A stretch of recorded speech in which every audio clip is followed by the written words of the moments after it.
TitleMatchNetwork.com. Was it hard to adjust going back to Japan after wrestling and fighting? You betcha. It was like, and I knew it too. I said, "Man, this is back in. This is like we're Terry Funk used to say to me, like when you work, you think, shoot, but you work. But in Japan, it's you think, shoot, and you almost do, Right. but you're working. Right. So, but it was.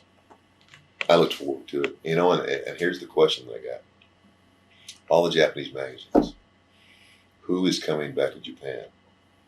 Ted Dibiase with $1 Million Man. And I said, Ted Dibiase is coming back to Japan.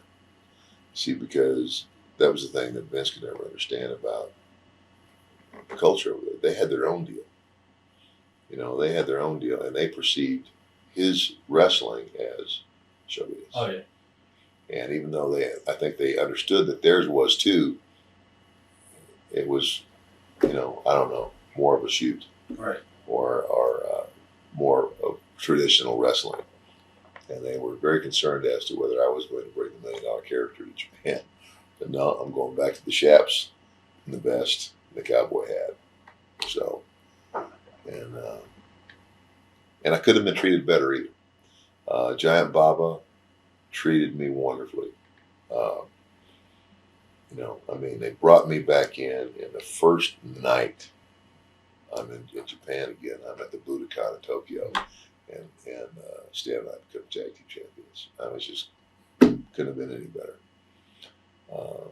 And then one tour later is when I herniated the disc in my neck, or when they finally went home, had the MRIs done, was told that I shouldn't go back to work.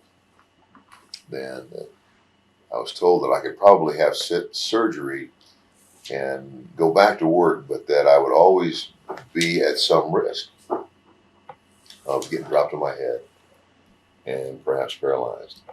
I was told that risk was, that the odds were in my favor as opposed to not in my favor. But still, they had to tell me that there would be a risk. And quite frankly, had I not had the insurance policy, I had a Lloyd's of London disability insurance, and had I not had that, I might have just gotten the surgery and gone back to work. But there were a lot of things playing in my mind at that time. Number one, I'm almost 40.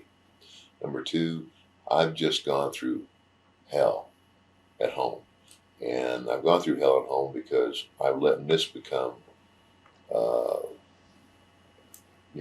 my life, and I've neglected, what's really important, my wife and my family. And, let's look at the big picture and what's really important here. Your dad was 45, he died in the ring.